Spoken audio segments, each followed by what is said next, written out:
अगर आपका भी बार-बार इम्प्लांटेशन फेल होते हैं, बार-बार मिसकैरेज होते हैं, ओवुलेशन तो होते हैं लेकिन इम्प्लांटेशन फेल हो जाते हैं, तो आपको पीरियड के 21 दिन के बाद से ये सारे काम बिल्कुल बंद कर देने हैं।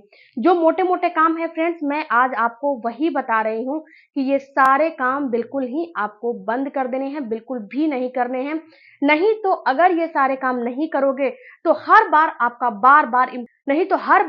बार-बार इम्प्लांटेशन फेल होगा और जब आपका इम्प्लांटेशन फेल होगा, तो आपको ये जानते हो कि आपको प्रेगनेंसी नहीं होने वाली है। तो इम्प्लांटेशन फेल ना हो उसके लिए ये सारे काम बंद कर दो। सबसे पहला तो फ्रेंड्स हम आपको बताते हैं कि अपने ओवुलेशन के टाइम पे संबंध बनाओ। पीरियड के 10वें दिन से लेके 20वें दिन तक आराम से आप संबंध बनाओ। 14वें दिन बनाओ, 15वें दिन बनाओ, 11वें दिन बनाओ या फिर डेली बनाओ, जैसे आपको इच्छा करे वैसे बनाओ।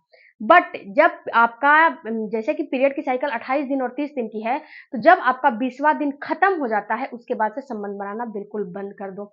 कम से कम एटलीस्ट 10 से 12 दिन तो संबंध बनाना बिल्कुल बंद ही कर दो। एकदम ही बंद कर दो। कम से कम आपको अगर जैसे कि 21 दिन आपको अगर पीरियड की साइकिल 28 दिन और 30 दिन की है, तो 22वें 23वें दिन के बाद से संबंध बनाना बंद कर दो। इसका मतलब ये है फ्रेंड्स कि होता क्या है कि जब आप संबंध बनाते हो, तो इसमें क्या होता है कि यूट्रस में आपके कॉन्ट्रैक्शन होते हैं और जब यूट्रस में कॉन्ट्रैक्शन होते हैं, तो इससे क्या होता है कि आपकी प्रेगनेंसी खराब हो जाती है, जो आपका गर्भ रुका हुआ है, वो बिल्कुल खराब हो जाता है। और जब इम्प्लांटेशन फेल हो जाएगा तो आपको पता है कि सक्सेसफुल ओवुलेशन हो के भी आपका इम्प्लांटेशन फेल हो जाता है, आपको प्रेगनेंसी बिल्कुल भी नहीं होती है। तो आपको इस बात का ध्यान रखना है कि हमें कभी भी इम्प्लांटेशन के टाइम पे संबंध नहीं बनाने चाहिए। सपोज़ दिस कि अगर आपका ओवुलेशन 14वें दिन हो गया, तो इसके 10 दिन के बाद से आप बिल्कुल ही जो है कॉन्टैक्ट बनाना बिल्कुल ही बंद कर दो। क्योंकि फ्रेंड्स उस समय क्या होता है कि उस समय आपका बच्चा आपके गर्भ से चिपक रहा होता है और जब उस समय आप संबंध बनाते हो तो पेट पे भी जो है पेट पे भी दबाव पड़ता है और दूसरी बात फ्रेंड्स कि आपके यूट्रस में ये भी बढ़ जाते हैं, तो इसीलिए आपको संबंध बिल्कुल भी नहीं बनाने चाहिए। दूसरा आपको फ्रेंड्स इस चीज़ का ध्यान रखना है कि गरम तासीर की चीज़ों का इस्तेमाल नहीं करने हैं। जैसे कि हम आपको लौंग का पानी बताते हैं, दालचीनी का पानी बताते हैं या फिर सौंफ का पानी तो ख़ैर मान लीजिए कि ये ठंडी तासीर की है।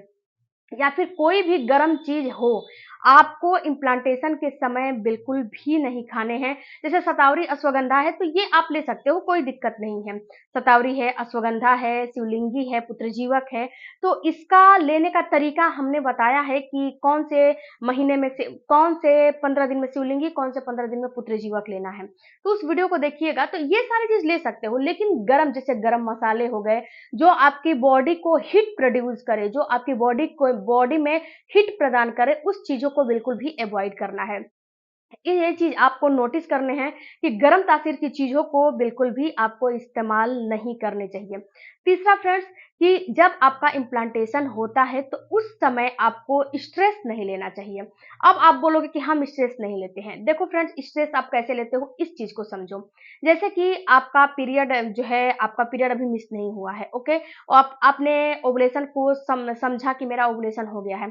इम्प्लांटेशन को भी समझा कि आपका इम्प्लांटेशन हो गया है। अब आप लोग करते क्या हो कि पीरियड अभी मिस नहीं हुआ है, 1 से 2 दिन बाकी है, तभी से आप लोग चेक करना शुरू कर देते हो। चेक करते हो, 1 दिन पहले दिन चेक करते हो, दूसरे दिन चेक करते हो और किट में वो नेगेटिव दिखाता है और आपको बेवजह का स्ट्रेस होने लगता है। कि मैडम ये तो किट में हमें दिखा ही नहीं रहा है, हमें प्रेगनेंसी है कि नहीं है, हमने चेक किया था। तो पीरियड मिस होने से पहले आप मत चेक करो। होता क्या है फ्रेंड्स कभी-कभी कि जो बीटा एचसीजी जो ब्लड में आते हैं, ये पहले डिटेक्ट हो जाते हैं। लेकिन अगर ब्लड टेस्ट कराओगे तो ये पहले आपको बता देगा 1 से 2 दिन पहले, 24 घंटा पहले कि हाँ, आपको प्रेगनेंसी है कि नहीं है। लेकिन जब आपका बीटा एचसीजी यूरिन में परफेक्ट होगा, जब उसकी मात्रा यूरिन में सही आएगी, तो ही आप जब यूरिन टेस्ट करोगे तो उसमें पॉजिटिव रिजल्ट आएगा, वरना उसमें पॉजिटिव रिजल्ट बिल्कुल भी नहीं आता है। तो इस चीज़ का आपको ध्यान रखना है कि कम से कम पीरियड तो मिस हो जाने दो। पीरियड मिस हो जाएगा तो फिर 1 से 2 दिन के बाद चेक करना। अगर रुक सकते हो तो 3 से 4 दिन रुक जाओ, ये जो है पॉजिटिव रिजल्ट अच्छे से दिखाता है और नहीं रुक सकते तो 1 से 2 दिन में आप चेक कर लो। तो ये हुआ आपका स्ट्रेस, आप स्ट्रेस लेते हो। आपको पता भी नहीं चलता है कि हम स्ट्रेस ले रहे हैं कि नहीं ले रहे हैं, लेकिन कहीं न कहीं आप स्ट्रेस ले रहे हो कि हमें प्रेगनेंसी हुई कि नहीं, हमारा कमर दर्द कर रहा है, हमारा पैर दर्द कर रहा है, हमारा पेट में इधर दर्द हो रहा है, मेरे सर में दर्द हो रहे हैं, चक्कर आ रहे हैं, तो क्या हमें प्रेगनेंसी है? ये क्या हुआ? ये एक प्रकार का स्ट्रेस ही हुआ और आप बोलते हो कि हम स्ट्रेस नहीं लेते हैं, तो ये एक प्रकार का स्ट्रेस है। तो आपको इस काम को भी बिल्कुल बंद कर देना है, ऊपर वाले पे भरोसा रखनी है कि जो होगा सो उसके बाद फ्रेंड्स आपको बहुत ही भारी काम नहीं करने हैं और आप जब एक्सरसाइज कर रहे हो, जो एक्सरसाइज हम आपको बताते हैं, तो एक्सरसाइज में आप सूर्य नमस्कार, विपरीत करणी आसन और आप जो है प्राणायाम करो।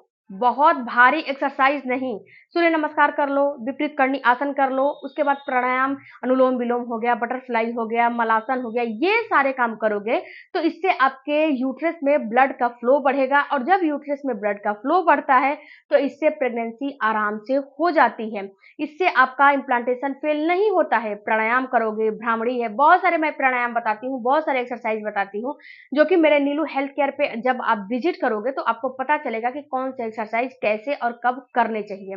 ओके, तो नीलू हेल्थ केयर पे जरूर से जरूर आप विजिट करो।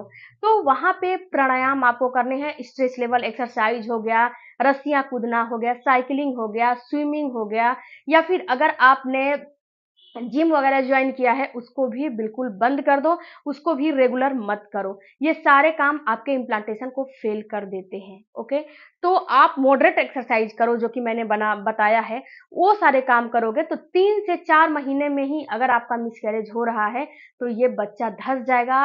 आप जो है डाइट को सही रखोगे तो एंडोमेट्रियम की दीवार की थिकनेस अच्छी हो जाएगी और आपको भी प्रेगनेंसी हो जाएगी। फ्रेंड्स फ्रेंड्स आई होप कि वीडियो अच्छा लगा होगा। वीडियो अच्छा लगा तो इसी तरह के वीडियो को देखने के लिए मेरे चैनल को जरूर सब्सक्राइब कीजिएगा। कोई भी क्वेश्चन होगा तो कमेंट बॉक्स में जरूर दीजिएगा, रिप्लाई आपको जरूर मिलेगा। मिलती हूँ अगले वीडियो में, तब तक